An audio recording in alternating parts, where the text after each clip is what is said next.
The 2026 FIFA World Cup was supposed to be the most open, most celebrated, most widely attended football tournament in history. 48 teams, 16 host cities, 3 countries, more matches than any World Cup before it. FIFA's own president called it the most inclusive World Cup ever planned. And then reality arrived. Right now, with the tournament just weeks away, something unexpected is happening. Fans across the world, fans who have been waiting years for this moment, are deciding not to go. Some of them can't go because the law won't allow it. Some of them won't go because they're afraid of what might happen when they get there. And some of them simply can't afford it anymore, even if they wanted to. This isn't a story about football on the pitch. It's a story about what's happening off it. And it raises a question that nobody in world football really wants to answer right now. When the whistle blows on June 11th and the biggest World Cup in history kicks off, just how many of the world's fans will actually be in those seats? So let's break it down, because there are several layers to this story, and each one is more striking than the last. Let's start with the most concrete part of this picture, the travel bans. In June 2025, the United States government issued a proclamation restricting or suspending entry from 19 countries. By December of the same year, that list had expanded to 39 countries. The restrictions primarily suspend B1 and B2 tourist visas, which is exactly the type of visa a football fan would need to travel to the United States and watch a match. 39 countries, and this is the World Cup. Now, 4 of the teams that have actually qualified for FIFA 2026 come from nations on that restricted list: Haiti, Iran, Senegal, and Côte d'Ivoire. Let that sink in for a moment. 4 competing nations whose supporters are largely blocked from attending matches on U.S. soil. Haiti's story is particularly striking. The Haitian men's team qualified for the World Cup for the first time in over 50 years. That's a historic achievement. That's the kind of story football was made for. And yet, most Haitian fans, at home and across the diaspora, cannot travel to the United States to watch their team play. Their players can be there, their coaches can be there, but the supporters, the people in the scarves and the flags who make a World Cup feel like a World Cup, they're locked out. Iran faces a similar situation. The Iranian Football Federation boycotted the World Cup draw entirely after the United States denied visas to members of their delegation. After months of diplomatic uncertainty, Iran's participation was eventually confirmed, but their fans remain blocked from U.S. matches. Senegal and Côte d'Ivoire face partial restrictions, complicated visa processes, extended delays, and financial requirements that make the journey incredibly difficult for ordinary supporters. And it doesn't stop with those 4 teams. 12 other World Cup qualifying nations, including Algeria, Morocco, Egypt, Tunisia, Brazil, Colombia, and Ghana, face additional complications. Some face visa bond requirements of up to $15,000 US. You read that right.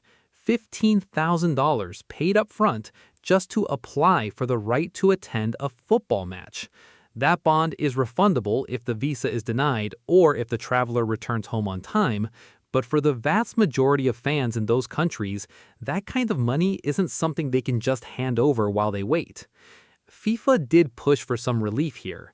The U.S. State Department launched what they called the FIFA Priority Appointment Scheduling System, or FIFA Pass, which gives ticket holders faster access to visa interview slots. And just days ago, the administration announced it would waive the visa bond requirement for ticket holders from 5 affected countries who enrolled in the system by the April deadline. That's a step, but here's the important thing to understand. The FIFA Pass system doesn't override the travel bans. It doesn't guarantee a visa. It just moves you to the front of the queue. For fans from the fully banned countries, there is no queue. The door is simply closed. The National Immigration Forum put it plainly in their March 2026 analysis. Fans from banned countries cannot come to the United States to watch a match, even if they hold a valid World Cup ticket. The ticket means nothing at the border. What does that mean in practice? It means fans from some of the most football-passionate nations on Earth, nations that eat, breathe, and live for their national teams, will be watching this tournament from their living rooms, and not by choice. Now, here's the second layer of the story, and in some ways, it's even more telling. Because beyond the fans who legally cannot attend, there's a growing group of fans who could go, but have decided they won't. The concerns driving this decision are real and documented. Human rights organizations, legal groups, and fan associations have all raised questions about what the experience of visiting the United States might look like for international travelers right now. The American Civil Liberties Union, Amnesty International, and more than 120 other organizations issued a formal travel advisory earlier this year, warning World Cup fans about what they described as a deteriorating human rights situation, including increased surveillance at borders, stricter checks on electronic devices, and uncertainty around immigration enforcement during the tournament. ICE, the U.S. Immigration and Customs Enforcement Agency, has stated it plans to play a, quote, key part in World Cup security. The agency's leadership has declined to commit to pausing regular enforcement operations during the tournament. For fans who are traveling on tourist visas, some of whom may have complicated immigration histories or come from countries with strained diplomatic relations with the United States, that's not a reassuring message. U.S. Customs and Border Protection agents are also permitted to search visitors' phones, laptops, and other electronic devices at the border, and reports indicate that device searches reached a record high in 2025. There are even discussions of a new policy requiring tourists to submit up to 5 years of social media history as part of their entry process. For a football fan from Europe, South America, or Africa who simply wants to fly in, watch their team, and go home, that environment creates a level of anxiety that simply didn't exist at previous World Cups. Germany and the United Kingdom have both issued official advisories discouraging travel to the United States, citing enforcement concerns. Several European football federations have discussed the situation publicly. Oke Gottlich, the president of FC St. Pauli and the vice president of the German Football Association, said earlier this year that it was time to, quote, seriously consider and discuss whether European fans should attend. He drew a direct comparison to Qatar 2022, noting that European football spent years debating the ethics of that tournament, but seems reluctant to apply the same scrutiny now. Former FIFA president Sepp Blatter, whatever you make of his own complicated history, publicly backed calls for European fans to simply stay away from U.S.-hosted matches and watch from home. Swiss attorney Mark Pieth, who previously oversaw FIFA governance reform, said his advice to fans was straightforward: stay away from the USA. And it appears many fans are listening. Visit Seattle, one of the 16 host cities, has reported that the number of expected international World Cup visitors has already fallen by 17%.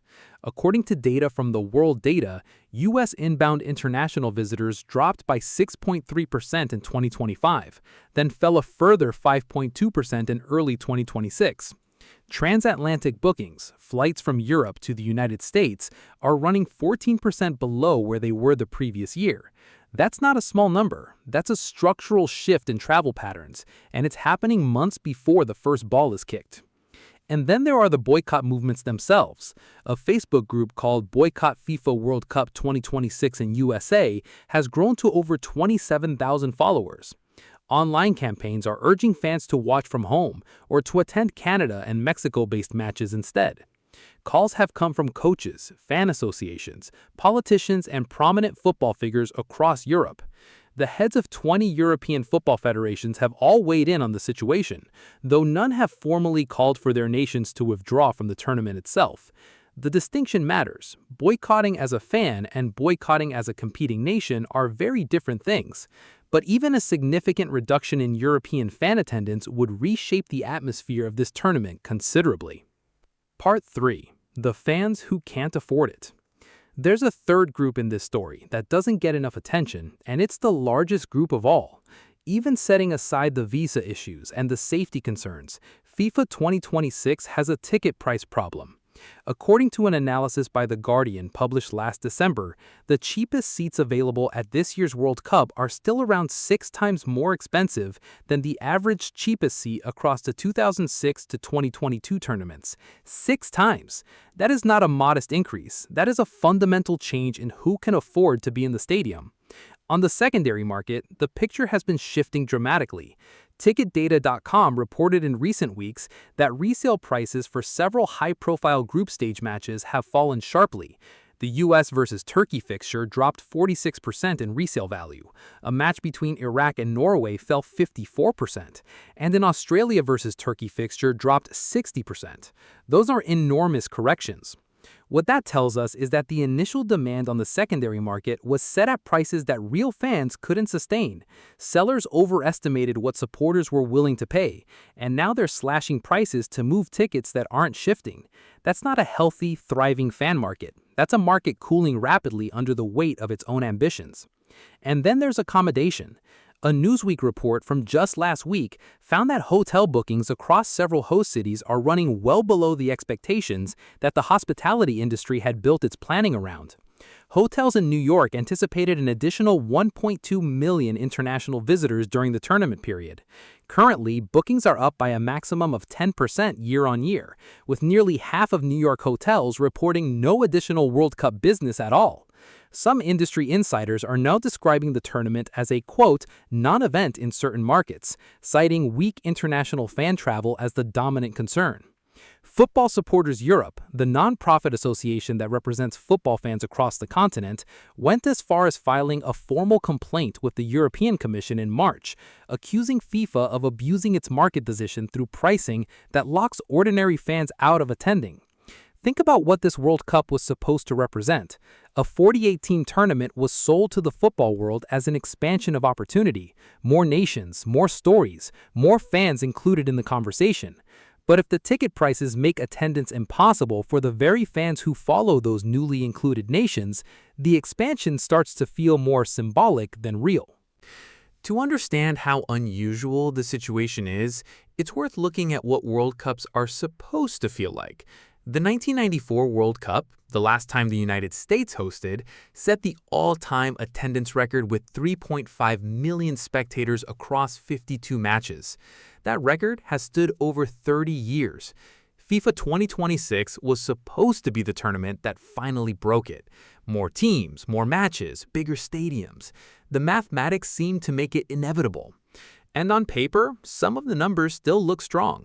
FIFA received more than 500 million ticket requests during the ballot phase alone, 30 times the total seating capacity of the entire tournament. Global interest in this World Cup is clearly enormous. There is no shortage of people who want to watch football.